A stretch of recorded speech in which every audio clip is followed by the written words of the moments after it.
Hi everybody, welcome back to my channel. Thank you so much for popping in. Today I want to share, I'm gonna call it a book review, but it's really so much more than that. This is a way of life and it has changed mine. So I've been promising to talk to you guys about this for a long time now. And now that Vlogmas is over and I have time, and this is also perfect because it's a great habit that you might want to pick up in the new year, I just thought, let's tackle this today. So the thing I want to talk about is called The Miracle Morning, and it is a book slash, like I said, lifestyle by this fellow Hal Elrod. And it is like a motivational self-development style book, but basically it's a whole theory about how we should be starting our days and spending our morning time. So I'd heard about this book before. I was kind of hesitant to pick it up. I don't know why. I don't know if I judged it by its cover. I almost thought it might have like a salesy vibe to it. And I'm just so glad that I didn't go with that initial hesitation for whatever reason. And I did pick this up, and I've since read it twice, and I've been implementing it ever since, and I just love it. And it's truly transformative if what I'm about to say sounds like something that could help you. First of all, I'll just tell you a little bit about the author. Hal Elrod is a really inspirational guy. He has been through a crazy amount of hardships, completely unfair. Like when he was extremely young, he was in a head-on collision with a drunk driver. He was dead on the scene for 6 minutes, and they were able to revive him and bring him back. So obviously, the kind of person that overcomes that kind of hardship is just, an incredible guy. But then he also went on to have like some devastating financial stuff happen to him. He had a really aggressive form of leukemia, and he overcame that. So very inspirational person. I find it really motivational to see how other people have faced such devastating hardships and come out on top. I mean, I like to think he's on top of the world now. This is an extremely successful book, and it truly is like a movement. Like there are so many people who are dedicated to this. It has a podcast. There's so many resources out there. So this guy really knows what he's talking about how to overcome crazy hardships and live the life of your dreams, essentially. And I think one thing that he took out of the things that did happen to him were that, yes, what happens to you might not be your fault. Like, it obviously wasn't his fault that there was a drunk driver on the road that night, but putting your life back together afterwards is your responsibility. So that is a really interesting distinction. Like, it's not your fault, but it is your responsibility. And I think that's really helpful. Anytime we have bad things happen to us, you can kind of get into that victim mindset where you're like, oh, this wasn't my fault, this isn't fair, blah, blah, blah. And it's not helpful. Like, yeah, it's true, it wasn't your fault, but it's not gonna help you elevate your life if you keep wallowing in that victim mentality. It's so powerful to realize it's your responsibility to pick up your life no matter what's happened to you, and it's in your control, it's in your power to make your life better. So that is, I'd say, the overall theme of this book, and it's so inspirational. Basically, he says you can live a level 10 life, like on a scale of 1 to 10, your life can be a 10 in every area, like your career, your relationships, your finances, your goals. The thing is, to reach that level 10 with your life, you have to be a level 10 person. So you can't improve your life until you improve yourself. Like, it all starts with some self-improvement, self-development, working on ourselves, and then the sky's the limit for your goals. So with that philosophy that you have to be the kind of person who can achieve your dreams, it suddenly doesn't seem as indulgent or unnecessary to spend time in improving yourself as a person. So, like if I told myself a year ago, you should spend an hour a day, every day, just working on yourself, I would have been like, that sounds a little bit indulgent, doesn't it? Like, it almost sounds like you should be working during that time, you should be productive, you should be helping other people during that time. But the truth is that the more time you invest in yourself, the more it's going to improve your life and other people's lives who are close to you. So that is something I've really come to embrace since reading this book, since practicing The Miracle Morning. And it's just an hour a day. I mean, that's 4% of your day. It's a crazy small investment, but with a huge reward. So I think it's absolutely worth it. Also, I love that concept of becoming the kind of person who can achieve your dreams, because let's say you dream of being like a high-powered CEO, but you sleep in till 11 a.m. and then eat cereal in your underwear every day. Like, that's not what a CEO does. A CEO gets up and like starts kicking ass at like 6 a.m., probably gets a workout in and like has a conference call at the same time. So if you're not the kind of person that can achieve your dreams, then you can't achieve your dreams. So that made a lot of sense to me. It really resonated to me, and it was something I hadn't heard before this book, so I really took a lot away from that. He also points out that the mass amounts of people are just living really mediocre lives. And it's kind of depressing, but we all sort of have this tendency to settle. It's like we're so busy with life, just constantly treading water and like doing everything that comes at us, that we don't get a chance to like step up and reach the next level and then reach our goals. So I'm just not okay with settling for mediocrity. And that's kind of a mantra that he gives in this book, which is that mediocrity is not an option for you anymore. You need to step up and have the extraordinary life of your dreams. So I love that. I feel like I'm really gesturing a lot with this, but I'm excited. So if you want to live that extraordinary life of your dreams, you're going to have to take extraordinary steps. Not as hard as that sounds, but you know, like I said, investing time in improving yourself, developing yourself. And he has a really specific formula for how to do that, because I know it sounds a little overwhelming, like make yourself the person of your dreams, like, you know, just do it. But he has 6 specific steps that you follow that are so helpful. Basically, he made this little acronym. I made a handy printout for us so we can see this visually. But the acronym is SAVERS. So these are your life savers that every single morning you should be doing to help develop and invest in yourself. So the first one is silence, which is meditation or prayer, breathing, just sitting in silence for a few minutes before the world starts berating you from all angles. The next one is affirmations, which we've talked about a little bit before. Those are like positive statements that start out with like, I am this, like I am strong, I am capable, I am confident. Basically, it's a way to reprogram your brain. We do so much crap talking to ourselves. We say things to ourselves we would never say to another person, like horrible things. And that's so sad. Like you should be so much more sweet and gentle with yourself than you are. And that's the point of affirmations. They kind of reprogram you to be positive and to not trash talk yourself and not talk down to yourself, but instead lift yourself up, because words and thoughts have power. And what you say and think about yourself turns into who you are. All right, then visualization, which is such a powerful technique. You know, a lot of famous athletes have famously used this, like Michael Phelps, the swimmer, just so many actors. It's a really common technique to kind of visualize, mentally picture a big race or even just your day ahead and visualize it going smoothly, so that once you get there and you finally live the thing, it's like goes exactly like you pictured it.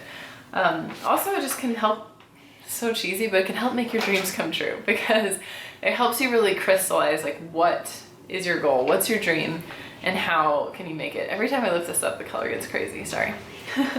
Okay, then exercise. I think we all know the benefits of exercise. Reading, we probably all know the benefits of reading too, but specifically reading something that's going to help improve yourself, further you along in your life journey. And the last one is scribing, which basically means journaling as I interpret it. It could mean writing or another habit like that, but I like to journal. So those are the 6 steps. I know it sounds slightly daunting, but again, he breaks it down. He has a really succinct formula for how you can do all of these things in a day. So the basic premise, and this is a little bit of a hard sell, and honestly, it's probably a big part of the reason that I hesitated on jumping into this book, is that you have to get up an hour earlier than you normally would to do these things.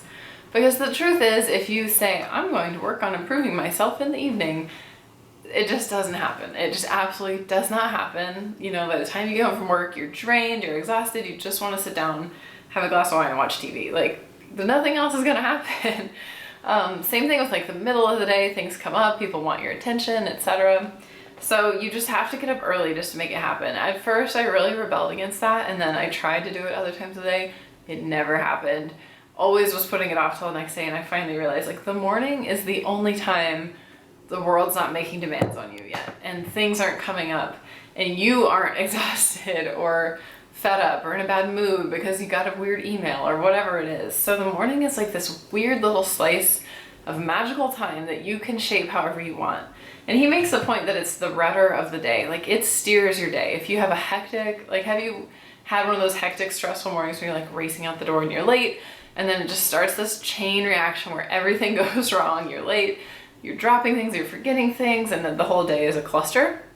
So that morning hour is so precious because if it's purposeful, if it's spent following your own goals and dreams, that's going to kind of shape your day. You'll have a calm, purposeful day and you'll make progress towards your actual goals because you started out with that conscious intent. But that said, I am not a morning person. Like, I am a devout non-morning person. I've always been a night owl my whole life. I've never liked getting up early. I used to feel like nauseous when I had to get up early. I just hate it. And I work from home. I have my own company, so I can make my own hours. So basically my whole adult life, I've just not been getting up early. Since I read this book, you guys, I get up at 6 a.m.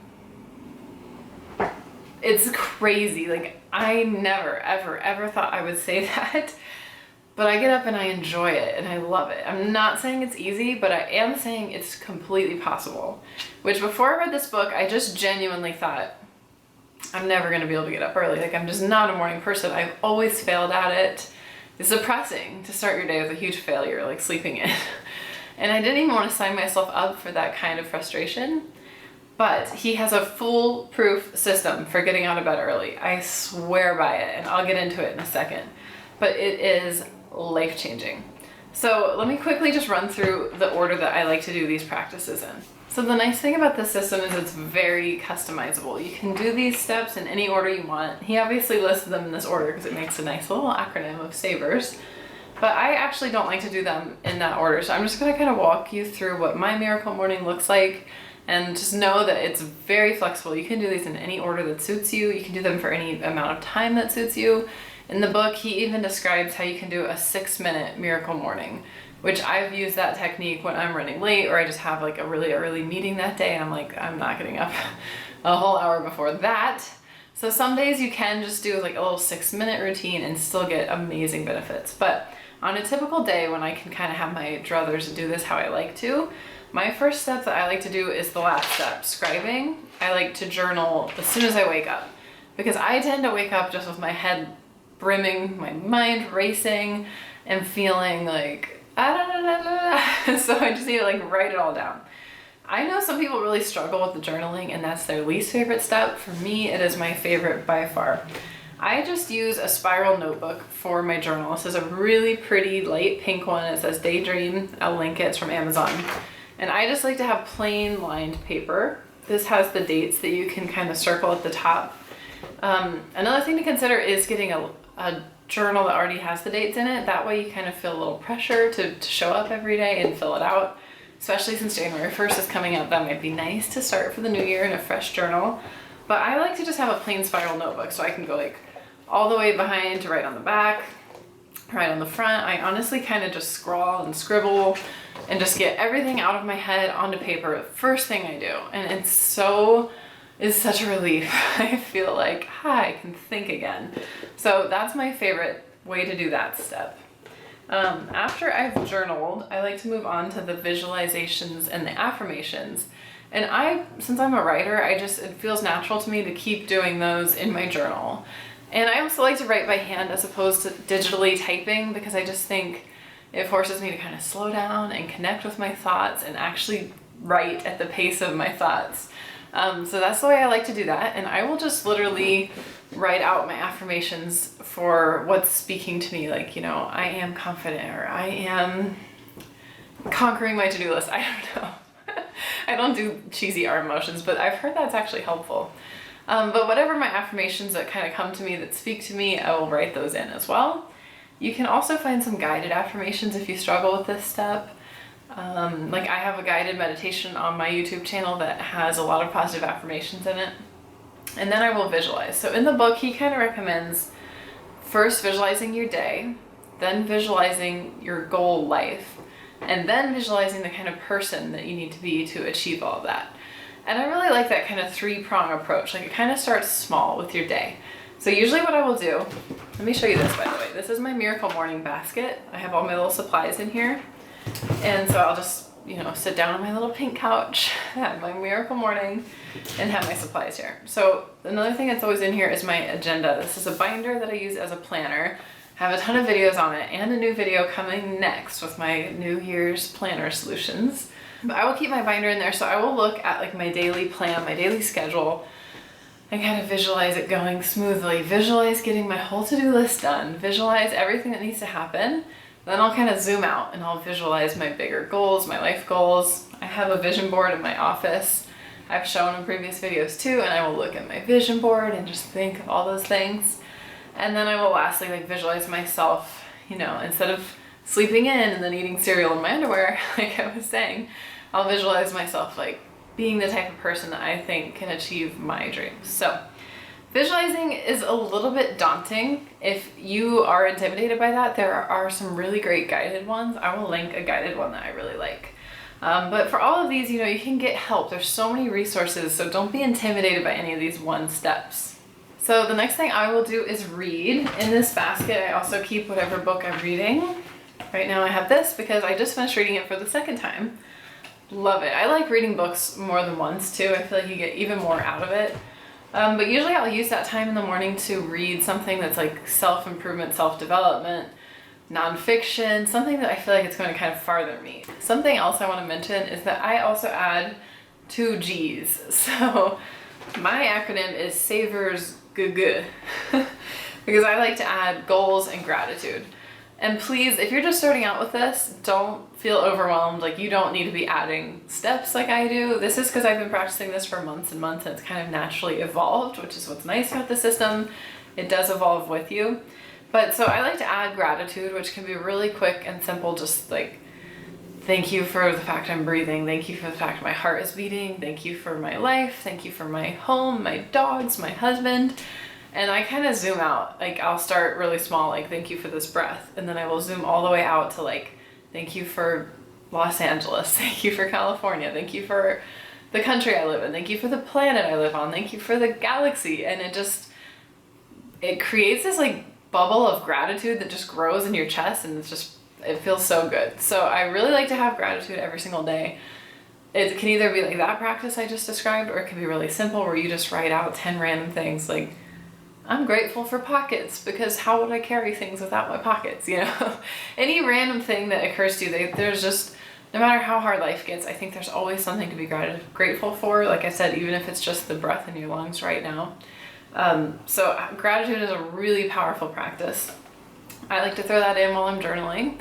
And then I also like to throw in my other G, which is goals. So I have a page in my binder that's kind of an overview of my main goals, and I just like to read over that in the mornings just to kind of reorient myself. And like, sometimes life, you just get pulled in so many directions you forget to chart your own course, and you just do what other people need you to do. So I like having like a bird's eye view of my goals, so when I'm making decisions throughout the day, I kind of know where I'm trying to steer myself and not just getting bumpered around. Okay, so like I said, don't get overwhelmed that I add stuff. I highly recommend that you read the book yourself and make these into whatever works best for you. So I'm just trying to share how I do it. All right, then I exercise, and I typically go for a run, go to the gym, do yoga, stuff like that. I try to do about an hour a day, but it can be as little as 1 minute, especially if you're, you know, physically unwell, or like you have a long way to go on your health journey, or whatever it might be. You could just do a minute of stretching in bed. Like, it can be simple, but it's very powerful to get your blood flowing, to kind of clear your brain first thing in the morning. So I don't recommend skipping that step. It's probably the most important one. And then the last step for me is what is the first step for, I think, a lot of people, which is silence, which is like meditation. And I just don't do well with that first thing in the morning because I tend to wake up with my brain racing, like I said, and I just can't clear my mind enough to just sit in silence.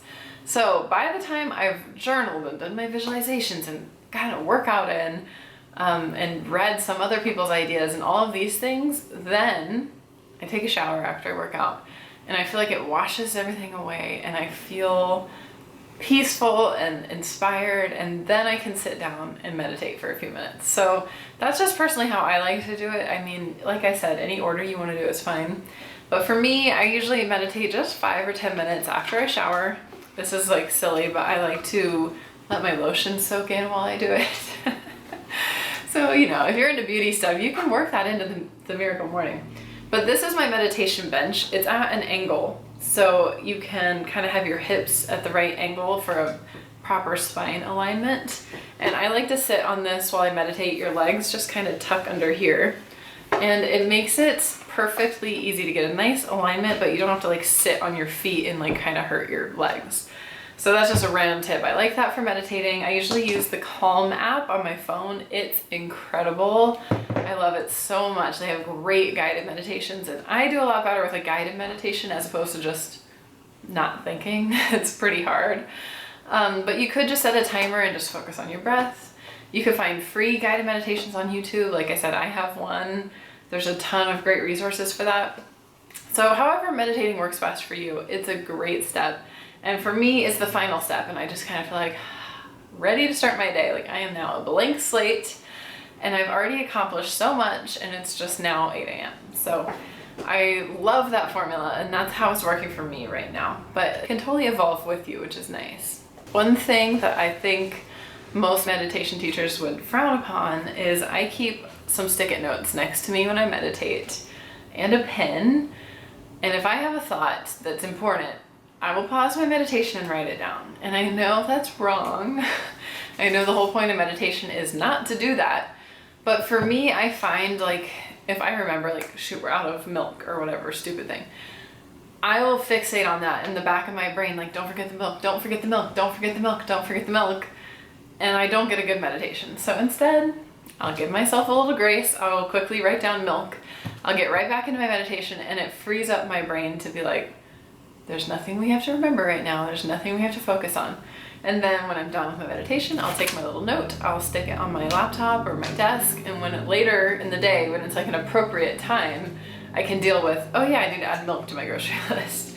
So that's just a little tip. If you also have kind of a racing mind during meditation, that can kind of give you a little bit of peace. One other thing I forgot to mention with the journaling segment, I have, like I said, just a plain spiral notebook, so I feel like I can freestyle in there, scribble and scrawl and get it all out, and it's just comfortable to write in. But I also have this, which is a 5-year journal. Actually, I'm going to give this one to Nate because I found myself a beautiful pink one. I know that sounds petty, but I do believe that if you have things that are beautiful and they inspire you and you want to use them, throwing my notes on the floor, you will do it. Like, you'll be more motivated to have your miracle morning. If you have a cute little pink couch, obviously we can't all have a pink couch. I'm very grateful for my pink couch. But whatever it is, like if you have a little spot, or if you have a pretty notebook that you can't wait to write in, or you have your favorite pen, whatever it is, like make it appealing to yourself, because you need all the help you can get when you're getting up early. But anyway, I have this 5-year journal, and it's really cool. It has spots for 5 years, and at the top it just says the day. And so each year on that day, you write a few lines about that day. And so by the end of it, you can look back in a glance and know what happened on that day 5 years ago. And it's kind of a cool little way to just sort of document your life. It's very low pressure, easy investment. If you're intimidated by journaling, that might be a good place to start. You just write a line or two, and that's it. And I personally like to write about the day before, because I would try to do this at the end of the day, and it would just never happen. Usually by the time I go to bed, I am so tired. I'm lucky that I took my makeup off, because I don't skimp on my skincare, but I will skimp on my journal at the end of the day. I'm like, too tired, I can't do it. Whereas the next morning you wake up fresh, especially if you're doing this routine, you're feeling good. And I'll just write a quick synopsis in the morning of what happened the day before, and that works really well for me. So I know I'm being ambitious and trying to cover a lot, but I did also want to quickly get into his like foolproof tips for waking up early. I find them life-changing. It's stuff that I had heard here and there before, but he really compiles an actual system for getting out of bed, and it's amazing. The book will go into it in way more detail, but I just kind of want to explain it to you guys. Well, first of all, the motivation. You have to have the motivation for getting up, which the motivation that he describes it is, why would you want to lie there drooling, literally drooling and unconscious, instead of living your life? You know, you could jump out of bed and start living your life and chasing your dreams and making it the life that you want. Or you could lay there and literally drool. Like, the options are obvious. Like, yes, we should be jumping out of bed excited to live our lives every day. So that really resonates with me. And he says, if you snooze, you lose. Like, that phrase is true. every time you hit snooze, you're giving up on yourself, basically. And when he said that, I was like, I hit snooze all the time. I'm a big snoozer. It's like the world's greatest feeling to roll over in bed. But he makes the point that, like, when you hit snooze, because obviously the night before you had your reasons for getting up at whatever time. And then in the morning, you're like, forget it, you hit snooze. That's the same thing as just saying, my goals aren't important to me. Like, my plans don't matter. I don't have to honor my commitments to myself, so forget it. And it's not even good sleep when you're snoozing. It's like fractured, interrupted sleep. So you snooze, you lose. This is like a no snoozing method. You can't hit snooze at all. And trust me, it works. One other thing that he really harps on in here that resonates with me so much is waking up every day like a kid on Christmas. And I just love that so much. You know, when I was a kid on Christmas, I couldn't sleep. I was so excited. I just jumped out of bed. I would wake up 5 a.m., 4 a.m., 3 a.m., no problem. And the thought of having that in your life as an adult kind of shook me. Like, wait, what? Like, it's possible to feel that way as an adult? I thought we all just kind of acknowledged that's the joy of childhood and that's gone now, we're here. But he says you can truly harness that same kind of joy and have it every single day and wake up like it's Christmas morning. And I just love that. Like, when I was a little girl, my mom would always say when she woke me up, the first thing I did was smile. How sweet is that? We don't do that as adults. And, you know, it might have just been because the first thing I saw was her beautiful face every day, and that was so wonderful. But I'm trying hard to recapture that as an adult and to wake up with a smile and to wake up like it's Christmas. Because no matter what's going on in your life, and I've been through, you know, my share of hardships too, waking up is always a gift. And it's just something to be grateful for. It's a new day. The sun came up today. What a gift. That's incredible. The sun came up. Like, what are the odds that the sun keeps coming up? And you have breath in your lungs. And it's just your feet, as your feet hit the floor every single morning, your first thought should be thank you. And you should be so excited to wake up. So having that perspective helps. But here are the tips that are truly like the nitty gritty of how to wake up. And his system is based on something called your wake up motivation level. I love that he has like a system for this. So he says when you first wake up and you're in your warm, cozy bed and it's dark and you're so tired, your motivation to wake up is at a 0. Like, let's say it's on a 0 to 10 scale. So of course, you can't wake up when your level is at a 0. Like, you need to get your level up. So here are the steps that he says to follow. So the first thing is the alarm clock needs to be not in arm's reach, because if you can just reach it and turn it off in your sleep, you will. So I keep mine in the bathroom because that's like my first stop anyway. So the alarm's going off. You have 0 motivation to get up, but it's all the way in the bathroom, so you have to get up and go in there. For me, literally every time this happens, I get up, I stumble to the bathroom, and my thought the whole way is I'm definitely going back to bed. Definitely. It's not happening today. I'm going back to bed, period. I'm just going to go turn this off. But once you're in there, once you're standing up, your motivation has gone from a 0 to like a 1 or a 2, because now you're standing up. See the genius of the system. Okay, so now you're in the bathroom, you turn the alarm off. I'm still telling myself, I'm going back to bed, like, screw this. But his next step is brush your teeth. So I will tell myself, fine, whatever, I'm gonna brush my teeth, but then I'm going back to bed. Like, I don't care. And the thing is, once you brush your teeth and you're minty and fresh, and you're starting to like be awake a little bit, your motivation goes up to like a 4. Then he says to drink some water. So I leave a bottle of water on my bathroom counter for myself, and I chug it like a flower that has wilted. It needs to come back to life. And once I chug that water, motivation's at like a 5 or a 6.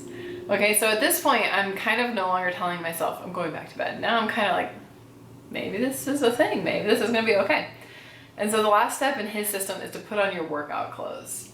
Because once you have your workout clothes on, especially if you put your shoes on, it's like, okay, it's happening, that's it, it's the day, we're doing this. And so your motivation is now finally at like a 7 or an 8, and you can get out the door. I love that system. I think that's so key, because if you just tell someone to go from a 0 to a 10 on their own, it's so hard, it's not gonna happen. But with that little incremental steps, it can make all the difference, and you can kind of trick yourself. I trick myself every day into getting up that way. To add to his system, just a few more tips of my own, I have to have the lights come on. It makes all the difference. And thank goodness we live in this wonderful modern era where the lights can come on and wake you up. So I think I've shown this before. This is a Wemo Wi-Fi smart plug, and basically it's an outlet that you can control with an app on your phone, or if you have Amazon Alexa, she can control it. You can schedule it, you can make like a timer, like if you're out of town, you want your lights to come on. There's so many cool things you can do with this. My favorite thing is to schedule it to come on at 6 a.m. when I need to wake up. So once the lights are on in the room, that increases your wake up motivation level another couple points. So for me, my alarm goes off at the same time that my lights flick on, and it's like, wah! It kind of jolts you awake. Because if it's up to me to reach over and turn my light on, there's honestly not a guarantee that I'll do that. Like that's how much of not a morning person I am. It can't be up to me because I won't do it. So I really recommend something like this where you can schedule your lights to come on and you take the thought process out of it, you take the decision making out of it, and it just happens. So that's key. Like I said, having your alarm in the other room is key. If you can have your phone in the other room, most of us, our phone is our alarm. That helps a lot too. Something else I like to do is have my coffee pot scheduled to make a cup of coffee at 6 a.m. Smelling the coffee, hearing it percolate can be very motivating. And it's like a cozy thing to wake up to, and it's like, I can go sit and have my little miracle morning and drink my coffee and do my journaling. And it's like, how hard is it to get out of bed when that's the option? Like, that sounds darn right pleasant. Another thing you can do, especially this time of year when it's cold, I mean, I'm in LA, so it's not that bad, but this morning it was 50 degrees outside and it was hard to get out of my nice warm bed. The sheets are all warm. You might have someone there to cuddle with or pet or whatever. It's just hard to get out of bed. So I do some things to make it easier on myself. One thing you can do is program your thermostat in your house, if it has that option, so that it warms up like 10 degrees or however many degrees your spouse will let you do before you're about to wake up. And that can help wake you up too. You might wake up because you're warm, and that way it's like, oh, time to go. And the biggest tip, and he goes into this in more detail, is setting your intention the night before. So every single night when I get in bed, I set my alarm, I program my lights, I have my water filled up, I have all these little things ready for me, and then I think, and I set my intention, like, I am going to wake up at 6 a.m. tomorrow.